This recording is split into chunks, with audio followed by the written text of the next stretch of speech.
আসসালামু আলাইকুম প্রিয় সপ্তম শ্রেণীর শিক্ষার্থীরা, আমি তোমাদের আনন্দ পাঠ বইয়ের যুদ্ধক্ষেত্রে পিতা পুত্র এই গল্পটা শেখাবো। দেখো, এটা আবুল কাসিম ফেরদৌসির লেখা, খুব সুন্দর একটা লেখা। যুদ্ধক্ষেত্রে পিতা পুত্র রূপান্তর করেছে, মানে অনুবাদ করেছে হলো মমতাজ উদ্দিন আহমেদ।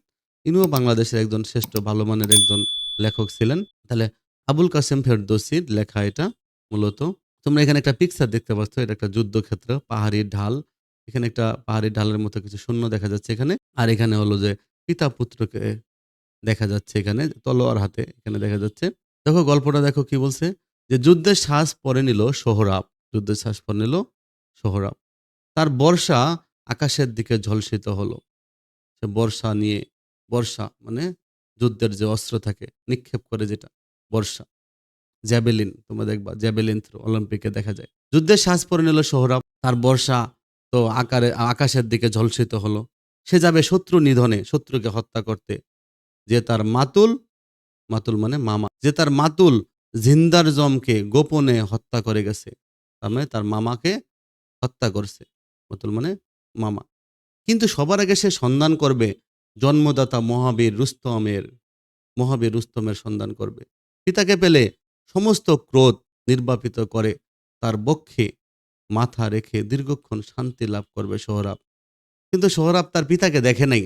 সে চেয়েছিল যুদ্ধক্ষেত্রে গেলে হয়তো তার পিতাকে দেখতে পাবে। সে পিতাকে পেলে ক্রোধ নির্বাপিত করে, মানে ক্রোধ নিভে গেছে, এবং নির্বাপিত করা মানে নিভে ফেলা। ক্রোধটাকে দমিয়ে ফেলে, ক্রোধ বন্ধ রেখে বাবার বুকে মাথা রেখে কিছুক্ষণ শান্তি লাভ করবে। দুর্গের বন্দী সেনাপতি হুজিরকে নিয়ে সোহরাব পাহাড়ের শীর্ষে উঠল। সে দুর্গের বন্দী সেনাপতি ছিল হুজির। এই হুজিরকে তারা বন্দী করছিল, তাকে নিয়ে পাহাড়ের শীর্ষে উঠল। ব্যাকুল সোহরাব বলল, ওই যে সবুজ রঙের শিবির দেখতে দেখা যায়, শিবির মানে সেনানিবাস যেখানে সৈন্যরা থাকে, ওই যে সবুজ রঙের শিবির দেখা যায়, সেখানে এক বিশাল বীর গর্জন করছেন। আর তার শিবিরের সম্মুখে প্রবল দুরন্ত ডানপিটে দুরন্ত অশ্ব অধীরতা প্রকাশ করেছে। মানে ঘোড়া, দুরন্ত ঘোড়া, অশ্ব, সে কি হলো যে অধীরভাবে অধীরতা প্রকাশ করছে, সে অস্থির হয়ে গেছে। তার পতাকায় আজদাহার চিত্র আঁকা আছে। কিসের চিত্র? আজদাহার চিত্র। আর বর্ষার ডগা কি আঁকা আছে? বর্ষার ডগায় হলো সিংহের মুখ। কে তিনি? বন্দী সেনাপতি। সত্যি করে বলুন তো, তিনি কি মহাবীর রুস্তম? তার মানে বিপরীত যে শিবিরে যে দাঁড়াইয়া ছিল, যে বিপরীত শিবিরে যে একজন প্রধান ব্যক্তি ছিল, সে কি মহাবীর রুস্তম কিনা, এটা সোহরাব জানতে চায়। কারণ মহাবীর রুস্তম ছিল সোহরাবের বাবা। তো কিন্তু তারা ভাগ্যক্রমে তারা দুই শিবিরে অবস্থান করছে, দুইজন দুই শিবিরে। সোহরাবের ব্যাকুল প্রত্যাশাকে ক্ষান্ত করে কৌশলে হুজির বললেন, আপনার ধারণা সত্য নয়, ওই মহাবীরের প্রকৃত পরিচয় আমি জানি না। এদিক দিয়ে সোহরাব তো ব্যাকুল ছিল রুস্তম সম্পর্কে জানার জন্য। কিন্তু এই হুজির যে বন্দী ছিল বিপরীত শিবিরের, রুস্তমের শিবিরের হুজির যে বন্দী ছিল, বলছে যে আপনার ধারণা সত্যি না, ওই মহাবীরের প্রকৃত পরিচয় আমি জানি না। তিনি চীন দেশীয় একজন বীর বলে মনে হয়, তবে তিনি মহাবীর রুস্তম নন, সে বিষয়ে আমার কোনো ভ্রম নেই। ভ্রম মানে ভুল, ভ্রম মানে ভুল। বলছে সে তাহলে কি হলো, রুস্তমের পরিচয়টা গোপন করে দিল। এই হুজির, বন্দী হুজির, সে গোপন করলো, সোহরাবের কাছে বলল না পরিচয়টা। সোহরাব বলল, তবে যে আমাকে আমার জননী বলে দিয়েছেন, ঠিক ওই রকম দেখতে, ঠিক ওই রকম দেহ মহাবীর রুস্তমের। কারণ সোহরাবের মাতা বলে দিয়েছিল যে রুস্তম দেখতে কেমন হবে। কিন্তু যুদ্ধক্ষেত্রে এসে সোহরাব জানতে চাইল যে সেই রুস্তম কিনা।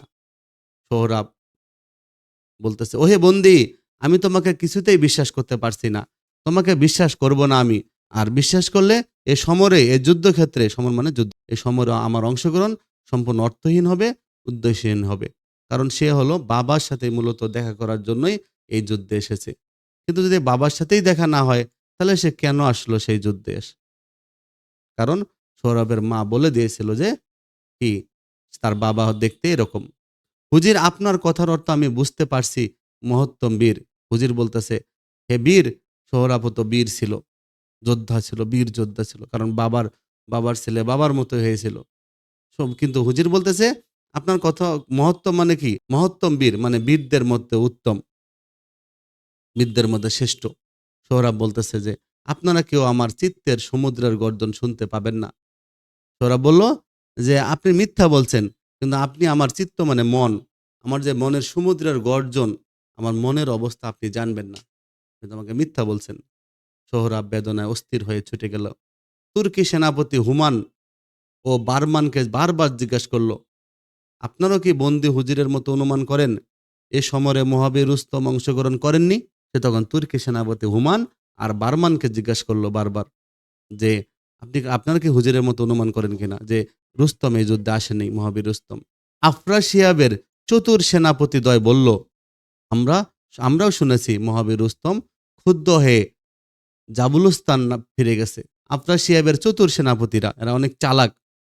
তো এরা বলল, আমরা শুনেছি মহাবীর রুস্তম এখানে আসেননি, সে জাবুলস্তান চলে গেছে। তিনি এ যুদ্ধে সম্রাট কাইকাউসকে রক্ষা করার জন্য উপস্থিত থাকবেন না।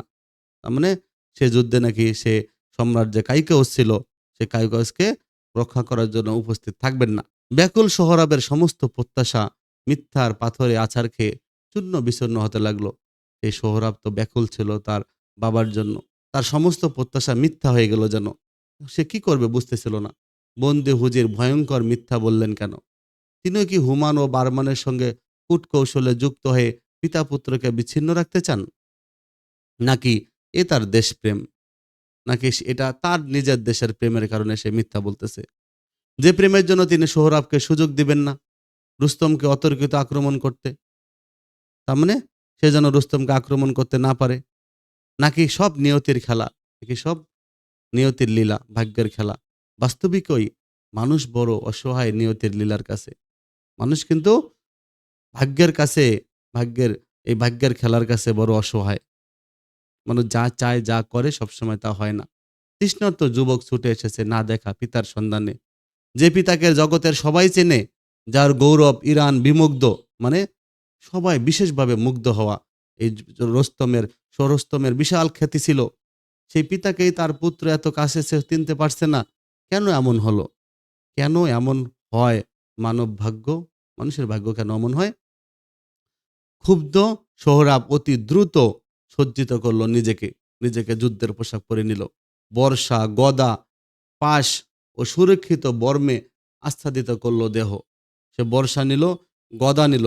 গদা তোমরা চেনো, যে ভীমের যে অস্ত্র, সে পাশ নিল, সুরক্ষিত বর্ম, এগুলো দিয়ে আচ্ছাদিত করল নিজের দেহ। দুরন্ত অশ্বকে নিয়ে বায়ু বেগে ছুটে গেল ইরানীদের প্রান্তরে। একদম দুরন্তভাবে ঘোড়া চালিয়ে সে ইরানীদের প্রান্তরে চলে গেল। শত্রু সৈন্যদের সমাবেশ সম্পূর্ণ উপেক্ষা করে সোহরাব সরাসরি চলে এলো সম্রাট কাইকাউসের শিবিরের কাছে। মানে সে বিপরীত শিবিরে, তাদের সাথে যুদ্ধ, সে ঘোড়া চালিয়ে তাদের সামনে চলে এলো কাইকাউসের শিবিরের কাছে। আহ্বান করলো সম্রাটকে, মহান অধিপতি, আমার আহ্বান শ্রবণ করুন। আমি যুদ্ধে আহ্বান করছি আপনার বীরোত্তমদের। মানে সে একাই গিয়ে কাইকাউসের শিবিরের কাছে গিয়ে বলল, আমি এসেছি, আপনার শ্রেষ্ঠ বীর যারা তাদেরকে পাঠান আমার সাথে যুদ্ধ করার জন্য। আর কোথায় আপনার মহত্তম বীর রুস্তম? শুনেছি তিনি নাকি জাবুলস্তান চলে গেছেন, তাকেও আহ্বান করে আনুন, আমি যুদ্ধ চাই। আপনার মহত্তম বীর, শ্রেষ্ঠ বীর রুস্তম কোথায়? তাকেও নিয়ে আসুন। সোহরাবের আহ্বানে সম্রাট কাইকাউস ভীত এবং সচকিত হলেন। সোহরাবের আহ্বানে সম্রাট কাইকাউস ভয় পেয়ে গেল, চিন্তায় পড়ে গেল। যুবকের আহ্বানে ইরানের সেনাপতিবৃন্দ সন্ত্রস্ত হলো, মানে ভয় পাওয়া। সন্ত্রস্ত মানে ভয় পেয়ে যাওয়া। ইরানের সেনাপতিরা ভয় পেয়ে গেল। তার সম্মুখে যাবার সাহস কারণে কে সাহস পেতেছে না সৌরভের সামনে যাবে। এই সংকটকালে একমাত্র রক্ষীকারী মহাবীর রুস্তম, সে কিন্তু সেখানে ছিল। তাকে শীঘ্র সংবাদ দেওয়া হোক, এই সংকটে একমাত্র রক্ষীকারী মহাবীর রুস্তম একমাত্র।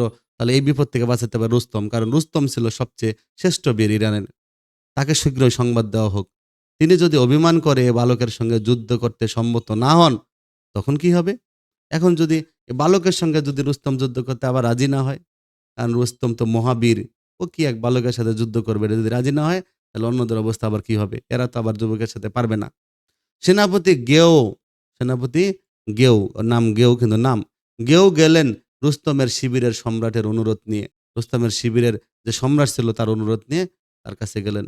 গেও বললেন, তুরানের এক যুবক বারবার আপনার নাম আহ্বান করছে এবং সে আপনার সঙ্গে যুদ্ধ করতে চায়। তার মানে রুস্তমের সেনাপতি গেও গেলেন রুস্তমের শিবিরে। আর রুস্তম যে শিবিরে অবস্থান করছে সে সেনানিবাসে, সেখানে গেলেন যা বললেন, তুরানের এক যুবক যে বারবার আপনার নাম আহ্বান করছে, সে আপনার সঙ্গে যুদ্ধ করতে চায়। রুস্তম বলতেছে, আমি কেন এই সামান্য বালকের সঙ্গে যুদ্ধ করব? গিয়েও বলল, ইরানের গৌরবের জন্য, ইরান রক্ষার জন্য আপনাকে যুদ্ধ করতে হবে। রুস্তম বলল, সংকটকালে আমার ডাক পড়ে, আমি এবার কেবল যুদ্ধ দেখব, যুদ্ধে লিপ্ত হব না। রুস্তম বলতেছে, আমি আর যুদ্ধ করতে পারবো না, আমি দেখব, দেখি তোমরা কি পারো। গেও বলছে, সম্রাটের পরামর্শ, আপনি আত্মপরিচয় গোপন রেখে তুরানি বীরের মোকাবেলা করবেন। সে জানবে আপনি রুস্তম নন, আপনি রুস্তমের অনুচর মাত্র। মানে আপনি রুস্তম নন, আপনি রুস্তমের একজন একজন যোদ্ধা, রুস্তমের সাথের একজন যোদ্ধা। এভাবে আপনি যুদ্ধ করবেন তার সাথে। রুস্তম আমার শি- রুস্তম বলতেছে, আমার শিরস্ত্রাণ, প্রহরণ, আমার বর্ষা বর্ম দেখলে সে বুঝে নেবে আমি রুস্তম।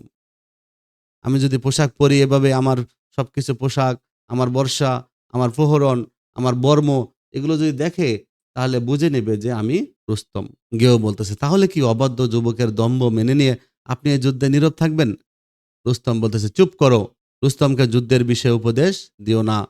যাও, তোমার নির্বোধ সম্রাটকে বলো আমি যুদ্ধে যাব এবং তুরানি বালকের দম্ভ মৃত্তিকা লুণ্ঠিত করে তার আকাঙ্ক্ষা দূর করব। গেও বলতেছে, আপনি সত্যি মহান বীর, আপনি প্রকৃত ইরান ভরসা, ইরানের ভরসা আপনি। মনের আনন্দে গেও চলে গেলেন। রুস্তম মনে মনে কৌশল করে নিলেন, তুরানি বালকের কাছে তিনি নিজ পরিচয়ে উদ্ঘাটিত হবেন না। সামান্য অনুচর হিসেবে সজ্জিত হলেন রুস্তম। হাস্যমুখে শিবির থেকে নিষ্ক্রান্ত হলেন। শিবির থেকে শিবির ত্যাগ করলেন। নিষ্ক্রান্ত হওয়া, ত্যাগ করা মানে বের হয়ে আসা।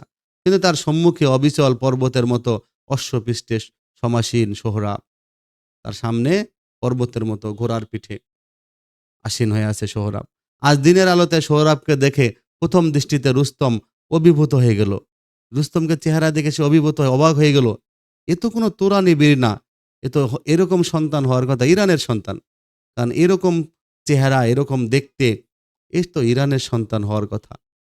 তুরানি বীর সে হতে পারে না, এটা রুস্তম চিন্তা করলো। কিন্তু রুস্তম জানে না যে এ তার সন্তান। এ বালকের মুখে তো মহাবীর শামের মুখ। তার মানে মহাবীর যে শাম, তার মুখের মতো দেখা যায়। মহাবীর শামের মুখের মতো তার চেহারা। রুস্তম দেখতে পেল তারই মনে করে যে একটু চেহারার আভাস তার চেহারার মধ্যে ফুটে উঠছে। এ বালক কে? কে এই যুবককে আমার বিরুদ্ধে যুদ্ধে প্রেরণ করেছে? সে যদি তার জন্মদায়িনী মাতা হয় তাহলে ভুল করেছে। আমি তো এ বালককে এখনই চির অন্ধকারে মৃত্যুর গহ্বরে নিক্ষেপ করব। মৃত্যুর গর্তে নিক্ষেপ করবো, তাকে আমি হত্যা করব। এ সুন্দর বালককে কেন এখানে যুদ্ধক্ষেত্রে প্রেরণ করেছে? আর অশ্বপৃষ্ঠে সমাসীন সোহরাব বিমুগ্ধ দৃষ্টিতে অবিচল তাকিয়ে রয়েছে রুস্তমের দিকে। আর ঘোড়ার পিঠে সমাসীন সোহরাব মুগ্ধ হয়ে রুস্তমের দিকে তাকিয়ে আছে। কে ইনি? ইনি কি সেই মহাবীর যার বিষয়ে আমার মা আমাকে বহু কথা বলেছেন? সোহরাব বলতেছে, আপনি? রুস্তম বলতেছে, তুমি? সোহরাব বলতেছে, আমি সোহরাব। রুস্তম বলতেছে, আমি রুস্তম নই। সোহরাব বলতেছে, কে আপনি? রুস্তম বলতেছে, আমার পরিচয় জানার জন্য তোমাকে পর্বতের ওই নির্জন পাদদেশে যেতে হবে। নিভৃতে আমার পরিচয় দিব তোমাকে। তার মানে আমার পরিচয় জানার জন্য তোমাকে পর্বতের নির্জন পাদদেশে, পাদদেশ মানে পর্বত যেখানে নিচে নেমে গেছে, ঢালু হয়ে গেছে, সেখানে আমার সাথে দেখা করতে হবে। আমি সেখানে আমার পরিচয় দিব। সোহরাব বলতেছে, আপনি কখনো সামনগা গিয়েছেন? আপনি কখনো সামনগা গিয়েছেন? রুস্তম বলতেছে, সামনগা যাবার সৌভাগ্য বা দুর্ভাগ্য আমার কোনোদিন হয়নি। মানে আমি কোনোদিন সামনগা যাইনি। সোহরাব বলতেছে, তাহলে আমি যা শুনেছি সব অলিক, সব অবাস্তব, মিথ্যা। অলিক মানে মিথ্যা। রুস্তম বলতেছে, বালক, তোমার সঙ্গে কেবল যুদ্ধের কথা বলবো। সামান্য তুচ্ছ বিষয়ে কথা বলে সময় নষ্ট করলে আমার প্রভু রুষ্ট হবেন। মানে আমার মালিক রুষ্ট হবেন, অসন্তুষ্ট হবেন আমার প্রতি। সোহরাব বলতেছে, কে আপনার প্রভু? রুস্তম বলতেছে, আমার প্রভু মহাবীর রুস্তম। সে বলছে যে আমার আমার প্রভু হলো আমার গুরু, প্রভু গুরু মহাবীর রুস্তম। সৌরভ বলতেছে, কোথায় তিনি? রুস্তম বলতেছে, আমার সঙ্গে যুদ্ধ করে যদি জীবিত থাকো তাহলে তোমাকে কেউ না কেউ বলে দিবে মহাবীর রুস্তম কোথায়। কিন্তু তুমি আদৌ সে সৌভাগ্য নিয়ে ইরানে পদার্পণ করেছো তা মনে করি না। হয়তো তোমার এই ভাগ্য নাই। রুস্তম ও সোহরাব কোনোভাবে একে অপরকে চিনতে পারল না। যুদ্ধ প্রান্তরে উভয়ের মনে প্রতিহিংসার আগুন জ্বলছে। উভয়ের মনে প্রতিহিংসার আগুন। হিংসার বিপরীত হিংসা, এটা হলো প্রতিহিংসা। সেখানে স্নেহের আর প্রেমের স্থান নেই। ভালোবাসার স্থান নেই। পশু তার সন্তানকে হয়তো চিনতে পারে, স্রোতের মাছ হয়তো তার শাবকদের, শাবক মানে বাচ্চাদের স্নেহদান করে, কিন্তু প্রতিহিংসার অনলে দগ্ধীভূত মানব পিতা তার পুত্রকে অথবা মানব পুত্র তার পিতাকে চিনতে পারে না। তাহলে মনের মধ্যে যদি প্রতিহিংসা থাকে, বাবা সন্তানকে, সন্তান বাবাকে চিনতে পারে না। পাহাড়ের পাদদেশে সংকীর্ণ প্রান্তরে দুই বীরের যুদ্ধ চলছে। সেই পাহাড়ের পাদদেশে সংকীর্ণ পাদদেশ, চিকন জায়গা, ছোট জায়গা, সেখানে পিতা পুত্র যুদ্ধ করছে। প্রথমে বর্ষার যুদ্ধ, তারপরে গদার যুদ্ধ। গদা দিয়ে লড়াই হলো, বর্ষা দিয়ে লড়াই হলো। দুজনে দুর্দমনীয় যোগ্যতা। দুর্দমনীয় মানে যা দমন করা যায় না। দুইজনে অনেক যোগ্যতা সম্পন্ন। দুজনেই অশ্ব ক্লান্ত হলো, দুইজনের ঘোড়া ক্লান্ত, টায়ার্ড হয়ে গেছে। অশ্বপৃষ্ঠ থেকে আসন পড়ে গেল, ঘোড়ার পিঠে থেকে বসার যা আসন পড়ে গেল। রুস্তম ভাবছেন, এ কোন অজেয় বীর যে আমার এত কালের অহংকার চূর্ণ করার জন্য এসেছে। আর সোহরাব ভাবছে, এই যদি রুস্তমের অনুচর হয়, তাহলে আমার পিতার শৌর্য কত প্রবল। সে সোহরাব চিন্তা করছে যে আমার বাবার যদি একজন সহযোদ্ধা বাবার সাথে কাজ করে, তার যদি এরকম অবস্থা হয়, হ্যাঁ, তাহলে আমার পিতার যে শৌর্য মানে শক্তি কত বেশি প্রবল। রুস্তম সোহরাবের কটি দেশের বন্ধন ধরে টান দিলেন, কটির বন্ধনী ধরে টান দিল রুস্তম সোহরাবের। কিন্তু সোহরাবকে এক চুলো নড়াতে পারল না। সোহরাব গদা দিয়ে আঘাত করলো রুস্তমকে। ব্যথা পেলেন রুস্তম, তার হাতে রক্ত। সোহরাব বলল, আপনাকে আর আঘাত করব না, আপনাকে আঘাত করলে সংকোচ আর ব্যথা হয় আমার। সোহরাব রুস্তমকে আঘাত করতে চাচ্ছে না, কারণ সোহরাবের উদ্দেশ্যই ছিল তার বাবাকে দেখা। তো সোহরাব বলতেছে যে আপনাকে আমি আঘাত করব না, কারণ আপনাকে আঘাত করলে আমার মনের মধ্যে একটু সংকোচ কাজ করে, দ্বিধা কাজ করে এবং ব্যথা লাগে কেন জানি। শিবিরে ফিরে যান, আপনি আপনি চলে যান। রুস্তম ক্রোধান্ধ হলেন। রুস্তম ক্রোধের কারণে অন্ধ হয়ে গেছেন। এবার ছুটে গেলেন তুরানীদের মধ্যে, অকাতরে হত্যা করলেন সৈন্যদের। তখন তিনি এক তুরানীদের তীরে গিয়ে অকাতরে সৈন্যদের হত্যা করতে লাগলো। সোহরাবও ছুটে গেলেন ইরানীদের মধ্যে, সেও হত্যা করলো বহু ইরানি সৈন্য। এবার দুইজনের যুদ্ধ বাদ দিয়ে দুইজন দুইজন বিপরীত শিবিরে গিয়ে যুদ্ধ শুরু করলো। দুইজন দুইজন অনেককে হত্যা করলো। রুস্তম ঘোড়া ছুটিয়ে এসে সোহরাবকে বললেন, এ তুমি কি করছো? সোহরাব বলল, আপনি যা করলেন তার শোধ নিলাম আমি। আপনি আমার আমার সৈন্যদেরকে হত্যা করলেন, আমি আপনার সৈন্যদেরকে হত্যা করলাম। ক্ষুব্ধ ও বিমর্ষ রুস্তম চলে গেলেন এবার শিবিরে। যাবার আগে বলে গেলেন, আজ অন্ধকার নেমে আসছে, কাল প্রভাতে এইখানেই তোমার সঙ্গে আমার দেখা হবে। মৃত্যুর জন্য প্রস্তুত হয়ে এসো। সোহরাব মৃদু হেসে বলল, আপনিও প্রস্তুত থাকবেন। সম্রাট কাইকাউসের কাছে নত মস্তকে এলেন রুস্তম, মাথা নত করে এলেন রুস্তম। যুবক বীরের শৌর্যের বিবরণ শুনে সম্রাট বিস্মিত হয়ে বললেন, সে এমন কোন বীর যে আপনার যোগ্যতাকেও বিপন্ন করেছে? মহাবীর আপনি, মোটেও বিষণ্ণ হবেন না। নিবিড় ঘুমে রাত্রি যাপন করুন। আপনার বিজয়ের জন্য সমস্ত রাত ঈশ্বরের নিকট প্রার্থনা করব আমি। রুস্তম এলেন নিজের শিবিরে। বীর গেউকে পুনরায় বললেন তুরানী যুবক বীরের কথা। বালককে দেখা মতোই তার চিত্তে যে নিদারুণ স্নেহ দ্বারা উত্থিত হয়, তাও বললেন। সোহরাব এলো শিবিরে, তার মনেও ভীষণ অনিশ্চয়তা। কে এই অজানা মহৎবীর, যার অস্ত্র চালনা, বর্ষা নিক্ষেপ, গদার গতি অতি দক্ষ এবং সুচারু, অথচ তাকে কেউ চিনতে পারে না? এই নাম না জানা বীরকে দেখা মাত্রই তার যুদ্ধ বাসনা হারিয়ে যায় কেন? মানে তার সামনে গেলে তার যুদ্ধ করার আগ্রহ কমে যায়, কারণ সে তো আসলে তার বাবা। তাকে আঘাত করতে তার চিত্ত ব্যাকুল হয় কেন? আঘাত করলে কেন যেন হৃদয়টা ব্যাকুল হয়ে যায়? তার বাহুর রক্ত দেখে চিত্ত বিচলিত হয় কেন? তার হাতে যখন গদা দিয়ে আঘাত করছিল, রক্ত বেরোইছে, এটা দেখে তার মন বিচলিত হয়ে গেছিল। কেন এরকম হয়?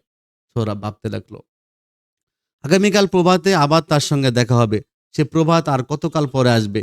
তাকে পুনরায় দেখার জন্য যে আমার মন ব্যাকুল হয়ে উঠেছে। সেনাপতি হুমান, আপনি বলুন এ মহাবীরকে। সেনাপতি হুমানকে জিজ্ঞাসা করল। আমার মা যে বর্ণনা দান করেছেন, তার সঙ্গে এ বীরের অনেক কিছু মিলে যাচ্ছে, অথচ আপনারা বলছেন মহাবীর রুস্তম এ সময় উপস্থিত নেই। হুমান বললেন, হ্যাঁ তাই। কারণ হুমান জানে যে এটা বললে তো সে যুদ্ধ করবে না। আপনি এ নিয়ে আর চিন্তা করবেন না। হে যে মহাবীরের সঙ্গে লিপ্ত আছেন, তাকে কাল প্রভাতে নিধন করে নিশ্চিত মনে পিতার কথা চিন্তা করবেন। হুমান এটা বলল। এখন নিঃশব্দ নিদ্রা রাত্রি যাপন অতিবাহিত করুন। বিশ্রাম আপনাকে সাহায্য করবে। সোহরাব হুমানের কথা শুনে শয্যা গ্রহণ করতে গেল। রাত্রির অবসান হলো। পাহাড়ের অন্তরাল থেকে সূর্যের রক্তিম আভা বিস্তার লাভ করলো। মানে লাল সূর্য উঠতে লাগলো, সূর্য উদয় হতে লাগলো। পাখিরা কুজন করলো, পাখিরা কলরব করতে লাগলো। পাখির গান শোনা গেল। মহাবীর রুস্তম এলেন প্রান্তরে, যুদ্ধক্ষেত্রে। শূন্য প্রান্তরে সোহরাব তখনও উপস্থিত হয়নি। রুস্তমের চিত্ত, হৃদয় অকস্মাৎ শূন্য হয়ে উঠল। সোহরাব এলো, তাকে দেখে আনন্দ পেলেন রুস্তম। সম্ভাষণ বিনিময় হলো দুইজনের। তরুণ সোহরাব প্রবীণ রুস্তমকে বিনীতভাবে বলল, আপনাকে যা বলবো তা একান্ত আমার কথা। আমি আপনার সঙ্গে যুদ্ধ চাই না। যে চায় সে যুদ্ধে লিপ্ত হোক, আমি আর আপনি যুদ্ধ করব না। আমরা বসে বসে অনেক কথা বলবো, জীবনের কথা, আনন্দের কথা, শান্তির কথা। প্রয়োজন পরিচয় বিনিময় করব। আপনি জেনে নেবেন আমি কে, আমি জেনে নেব আপনি কে। গতকাল আপনার সঙ্গে আমার যুদ্ধ হয়েছে। আপনার দক্ষতা, বীরত্বের সন্ধান পেয়ে আমার মনে বারবার দ্বন্দ্ব হয়েছে। আপনি স্বয়ং মহাবীর রুস্তম, এটা আমার মনে হচ্ছে। আজ আপনাকে আমি অনুরোধ করছি, আপনি আমাকে আমাকে বলুন কে আপনি, কোথা থেকে এসেছেন এ যুদ্ধে। রুস্তম সোহরাবের প্রশ্নে বিচলিত হলেন। বারবার মিথ্যা বলতে দ্বিধা হলো তার। তিনি বলতে উদ্যত হলেন, আমি রুস্তম। কিন্তু প্রবীণ যোদ্ধা সংশয়ের কাঁটায় বিদ্ধ হয়ে বললেন, আমি দাঁড়ালাম, তোমার সঙ্গে যুদ্ধ করতে এসেছি আমি, যুদ্ধই আমার কাম্য। আমার সঙ্গে মল্লযুদ্ধ লিপ্ত হও, মানে হাতাহাতি যুদ্ধে। না হয় ভীত শাবকের মতো পলায়ন করে লজ্জিতা জননীর কোলে আত্মগোপন করো, অথবা ভীত শাবকের মতো কি করো, পলায়ন করো, চলে যাও, লজ্জিতা জননীর কোলে আত্মগোপন করো। রুস্তমের এই বিদ্রুপ বাক্যে সোহরাব উত্তেজিত হলো। ত্বরিত দ্রুত প্রস্তুত করলো নিজেকে, ছুটে এলো রুস্তমের মুখোমুখি। শুরু হলো দুই মহান বীরের মধ্যে মল্লযুদ্ধ। দুই পক্ষের সৈন্যবাহিনী দূরে দাঁড়িয়ে অভূতপূর্ব যুদ্ধ লক্ষ্য করছে। ধুলায় ধুলাকার হয়ে গেল প্রান্তর। দুই বীরের গর্জনে আকাশ মুখরিত। ঘর্মাক্ত ক্লান্ত হলেন প্রবীণ রুস্তম। সোহরাব এক প্রবল চাপ সৃষ্টি করে মহাবীর রুস্তমকে ভূপাতিত করল। বিদ্যুৎ গতিতে লাফ দিয়ে তার বুকে চেপে বসল। সোহরাব কোমর থেকে টেনে নিল তীক্ষ্ণধার ছুরি। এখন প্রবীণ ও দাম্ভিক বীরের শির বিচ্ছিন্ন করবে সে, মাথা টুক কেটে ফেলবে।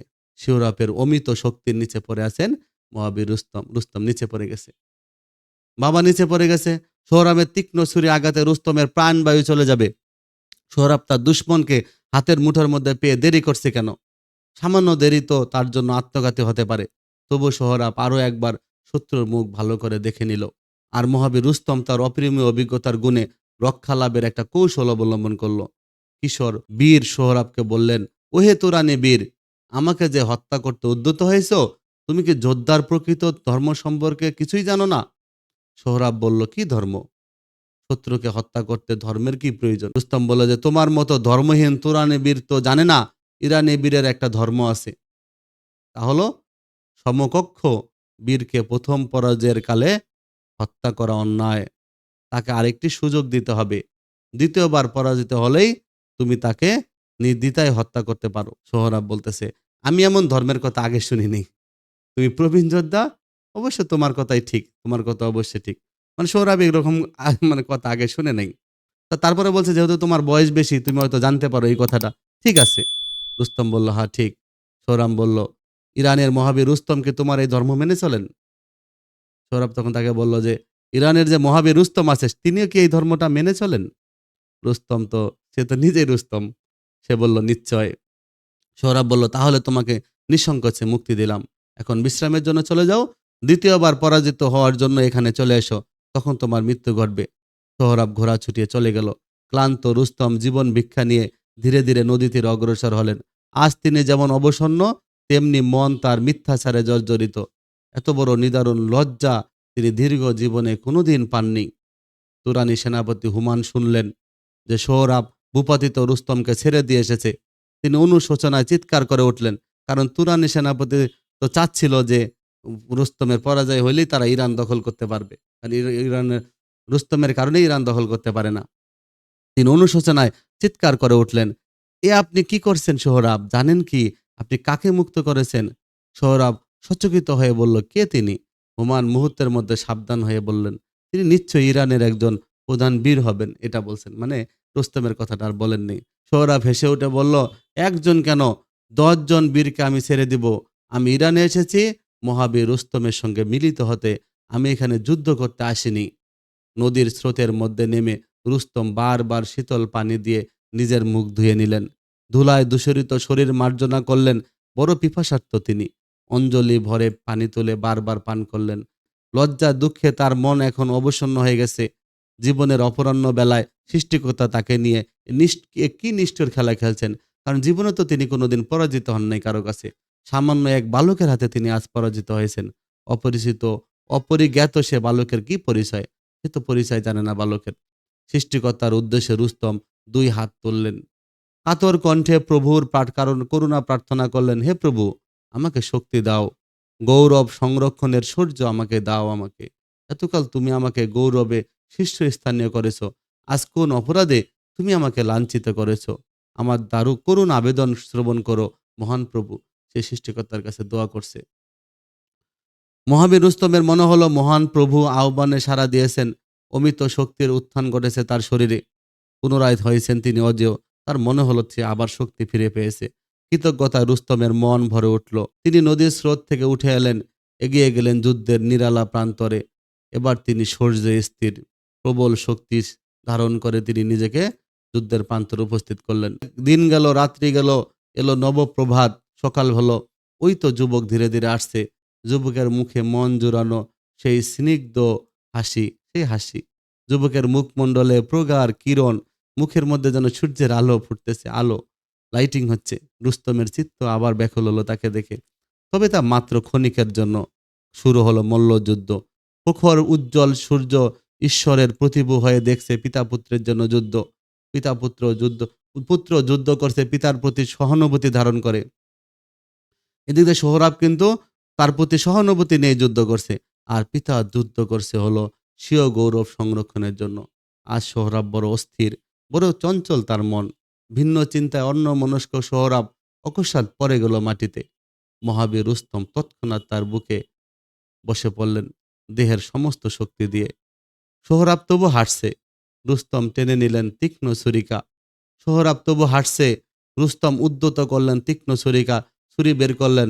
সোহরাব বলল, ওহে বীর, এ আমার প্রথমবারের পরাজয়। দ্বিতীয়বার যুদ্ধের জন্য আমাকে মুক্ত করো।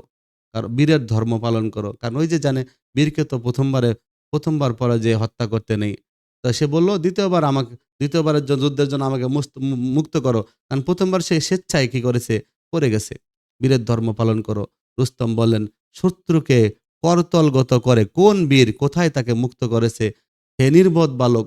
রুস্তম বলল, শত্রুকে হাতের কাছে পেয়ে কোন বীর তাকে ছাইরা দিছে? নির্বোধ। তাকে বলছে নির্বোধ বালক। রুস্তম বিলম্ব না করে তীব্রভাবে তীক্ষ্ণ ছুরিকা ঢুকিয়ে দিলেন সোহরাবের বুকের মধ্যে। সোহরাবের হৃদয় বিদীর্ণ হয়ে গেল, হৃদয় টুকরো হয়ে গেল। আত্মনাদ করল সোহরাব। সোহরাব কেঁদে উঠল। আক্রমণকারীকে ব্যথিত কণ্ঠে চিৎকার করে সোহরাব বলল, ওরে কাপুরুষ ইরানি বীর, তুই যা করলি তার জন্য তোকে সমুচিত শাস্তি পেতে হবে। নির্মম শাস্তি হবে তোর। তুই যদি তুই মাছ হয়ে সাগরের নিচে পালিয়ে থাকিস, যদি বায়ু হয়ে আকাশে মিশে যাস, যদি অগ্নি হয়ে সূর্যের মধ্যে গোপন হোস, আর যদি অন্ধকার হয়ে রাত্রির মধ্যে আশ্রয় লাভ করিস, তবু তোর নিস্তার নেই, তুই পার পাবি না। রুস্তম বলতেছে, কেউ আমাকে স্পর্শ করতে পারবে না। সোহরাব বলতেছে, নিশ্চয় পারবে। যখন ইরানের মহাবীর রুস্তম শুনতে পাবেন তার পুত্র সোহরাবকে তুই অন্যায় যুদ্ধে হত্যা করেছিস, তখন তোর নিস্তার থাকবে না। রুস্তম বলতেছে, সোহরাব, রুস্তমের পুত্র তুই? মিথ্যা কথা। না, আমার কোনো পুত্র নেই। আমার পুত্র যুদ্ধ করতে আসেনি। সোহরাব বলতেছে, তুমি রুস্তম? বলো তুমি রুস্তম, বলো। রুস্তম বলছে, হ্যাঁ আমি রুস্তম। সোহরাব বলছে, পিতা, আমার জন্মদাতা তুমি। আমাকে ছলনা করো না পিতা। আমার শেষ বিদায়কালে আমাকে সত্য বলো। তুমি সেই রুস্তম? আমার স্নেহময়ী মাতা তহমিনার স্বামী তুমি? তুমি আমার পিতা? বলো, আবার বলো। রুস্তম বলছে, হ্যাঁ আমি। কিন্তু আমি তো জানি। সোহরাব বলছে, কি জানো তুমি? আমার বর্ম উন্মোচন করো, আমার বর্মটা খুলে ফেলো। আমার দক্ষিণ বাহুতে ডান হাতে দেখো, তোমার স্বর্ণ কবচ দেখো। মহাবীর শামের হাতের কবচ তুমি দিয়েছিলে আমার জননীকে। আমাকে পুত্র বলে আহ্বান করো, আমাকে বক্ষে ধারণ করো পিতা। রুস্তম বলতেছে, হ্যাঁ এই তো সেই স্বর্ণ কবচ আমি দিয়েছিলাম তহমিনাকে। ওরে পুত্র, ওরে সোহরাব, এ কি ভয়ঙ্কর ঘটনা ঘটে গেল। করুণাময় মহাপ্রভু, আমি তো নিজ পুত্রকে নিজ হাতে হত্যা করার জন্য তোমার কাছে শক্তি প্রার্থনা করিনি। রক্তের ধারায় সিক্ত সোহরাব পিতার বক্ষে আশ্রয় নিয়েছে। রক্তের স্রোতে ভেসে যাচ্ছে ধরণী। মধ্যাহ্নের সূর্যক্রমে ম্লান হয়ে আসছে। পিতা রুস্তম তীব্র যন্ত্রণায় নিজের শরীরকে নখের আঁচড় দিয়ে ছিন্ন করছেন। মহাবীর রুস্তম এবং সামনগা কন্যা তহমিনার একমাত্র সন্তান। সিংহ শাবক সোহরাব ঘুমিয়ে পড়ল। গাঢ় ঘুম, অনন্ত ঘুম। কার সাধ্য তাকে আর জাগায়? সোহরাব মৃত্যুবরণ করল। ফেরদৌসির মহাকাব্য শাহনামা থেকে মূল ভাব গ্রহণ করে গল্পটি লেখা হয়েছে। ইরানের পাশে শান্তিপ্রিয় দেশ সামনগা রাজকন্যা তহমিনেকে বিয়ে করে মহাবীর রুস্তম। বিয়ের অল্পকালের মধ্যে রুস্তম তার রাজ্য ইরানে ফিরে যায়। তহমিনার গর্ভে জন্ম নেয় রুস্তমের সন্তান বীর সোহরাব। ছেলে জন্মানোর সংবাদ পেলে রুস্তম সন্তানকে তার মধ্যে যুদ্ধে নিয়ে যাবে। এ ভয়ে মা তহমিনা স্বামী রুস্তমকে খবর পাঠায় একটা কন্যা সন্তানের জন্ম হয়েছে। এ থেকে মূল বেদনাগাথার শুরু। যুদ্ধক্ষেত্রে পিতা পুত্র মহাবীর রুস্তম কিভাবে পুত্র সোহরাবকে হত্যা করলো সেই বেদনামাখা কাহিনী। এখানে দেখা যায় ছেলে সোহরাব পিতার খোঁজে এসেছে ইরান, কিন্তু কেউ রুস্তমের সন্ধান দিতে পারছে না। অথচ নিজেরই অজ্ঞাতে তরবারি ধরতে হলো পিতার বিরুদ্ধে। মৃত্যু হলো তার। মৃত্যুর সময় দুজন জানতে পারল যে সম্পর্কে আসলে তারা পিতা পুত্র। মহাবীর রুস্তম অচেনা তুরানি বালকের কাছে পরাজিত না হওয়ার জন্য বীরত্বকে বিসর্জন দিয়ে প্রতারণার আশ্রয় নেয়। নিজের হাতে ছুরিবিদ্ধ করে আপন সন্তানের বুকে। পরিচয় পাওয়ার পর জীবনে নেমে আসে হাহাকার। জয় বা বীরত্ব কাঙ্ক্ষিত ও প্রশংসনীয়, কিন্তু বীরত্বের নামে প্রতারণা জীবনে বয়ে আনতে পারে চরম মানবীয় বিপর্যয়, যা এই গল্পের মাধ্যমে ফুটে উঠেছে। আসলে ফেরদৌসী মহাকাব্য এই শাহনামা লেখার জন্য ফেরদৌসীকে বলা হয়েছিল যে তাকে প্রত্যেকটা ভার্সের জন্য, মানে প্রত্যেকটা ছন্দের জন্য একটা করে স্বর্ণমুদ্রা দেওয়া হবে। কিন্তু ফেরদৌসী যখন সে রাজার কথা শুনে যখন শাহনামা লেখার পরে যখন সে শাহনামাটা পেশ করে, তখন তাকে স্বর্ণের পরিবর্তে তাকে সিলভার দেওয়ার কথা বলা হয়। তখন ফেরদৌসী মানে সেটা না নিয়ে রাজ্য থেকে চলে আসে এবং রাজার কাছ থেকে কিন্তু এটা কোনো রকম সে অর্থ গ্রহণ করেনি। মানে ফেরদৌসী কিন্তু এটা রাজসভার রাজা বলেছিল যে তাকে সুন্দর, সুন্দর কিছু রচনা করে শোনাইতে, যে যেগুলো তার ভাল লাগে। তো ফেরদৌসী তখন সেটা রাজি হয়ে সে শাহনামা লিখছিল। মহাকবি কি করছিল? এই ফেরদৌসী এই শাহনামা লিখছিল। তো শাহনামার অনেক গল্প কাহিনী আছে। আসলে আসলে রুস্তম ছিল অনেক মহাবীর ছিল। একসময় তার একটা ঘোড়া হারিয়ে যায়। মানে সে এক জায়গায় রওনা দিচ্ছিল। এটা তার অনেক কাহিনী আছে। একসময় সে ঘোড়া হারিয়ে যায়। সে ঘোড়া খুঁজতে, খুঁজতে তুরানে গিয়ে পৌঁছায়। তো তুরানে যখন তার ঘোড়াটা হারিয়ে যায়, তখন তুরানের বাদশার বাড়িতে আশ্রয় নেয়। কারণ তুরানের যে বাদশা ছিল, সে হলো যে সে যখন জানে যে এভাবে রুস্তমের ঘোড়া এখানে হারিয়ে গেছে, তো সে যদি খুঁজে না দেয় তাহলে রুস্তমের সাথে বিশাল যুদ্ধ হতে পারে, অথবা রুস্তম যেকোনো কিছু করতে পারে। এই ভয়ে সে কি করে, তার সে ঘোড়াটা সংগ্রহ করে, ঘোড়াটা খুঁজে বের করে রুস্তমকে ফেরত দেয়। এবং তার রাজ্যে তার বাড়িতে দাওয়াত দেয় রুস্তমকে। কিন্তু সে বাড়িতে থাকার পর রুস্তম কি করে, ওই তুরানের যে রাজার মেয়ে ছিল তহমিনা, এই তহমিনাকে দেখে মুগ্ধ হয়ে যায় তহমিনা রূপে গুণে, এবং তহমিনাকে বিয়ে করে। এবং বিয়ের পর সে সেখান থেকে যখন বিয়ের পরে আবার রুস্তমকে তার দায়িত্বে ফেরত যেতে হবে, তখন তহমিনাকে বলে যদি তার পুত্র সন্তান হয় তাহলে যেন তাকে কি করে, তার হাতে একটা বাহুবন্ধী নিয়ে আসছে তাকে দিয়ে যায়, যে তার সন্তান হলে যে একটা তাবিজ আছে এটা দিয়ে যায়। স্বামীর ওই বাহুবন্ধনী ছিল সেটা থেকে দিয়ে যায়, এবং বলে যে তার ছেলে হলে তাকে যেন খবর পাঠায়। কিন্তু হলো তহমিনা কি করে, চিন্তা করে যে যদি তার ছেলের কথা বলে তাহলে তো তাকেও সে যুদ্ধক্ষেত্রে নিয়ে যাবে। এজন্য তহমিনা কি করে, চিঠিতে খবর পাঠায় যে তার ছেলে হয়নি, তার কি হয়েছে, একটা মেয়ে হয়েছে। তো তখন থেকে রুস্তম জানে তার কোনো পুত্র সন্তান নেই। আর এই ক্ষোভের আগেও তহমিনার সে আর কোনো খোঁজ খবর নেয় না। এদিকে পরবর্তীতে সোহরাব ধীরে, ধীরে বড় হয়। তখন এরপরে অনেক ঘটনা ঘটে। একসময় সোহরাব যখন তুরানের সাথে ইরানের একটা যুদ্ধ হয়, তখন সোহরাব জানতে পারে তার মার কাছে যে তার বাবা হয়তো এই যুদ্ধক্ষেত্রে আসবে। তখন সে বাবাকে দেখার জন্যই মূলত সেই যুদ্ধে অংশগ্রহণ করে মার অনুমতি নিয়ে। এরকম একটা ভয়াবহ পরিণতির এখানে আমরা একটা দেখতে পাই ঘটনা। খুব ভালো একটা, খুব সুন্দর একটা গল্প। তবে অবশ্যই অনেক ট্র্যাজেডিময় গল্প। প্রিয় শিক্ষার্থীরা, তোমরা যারা আমার চ্যানেলটা সাবস্ক্রাইব করোনি, তোমরা চ্যানেলটা সাবস্ক্রাইব করে রাখবা। ভালো থেকো।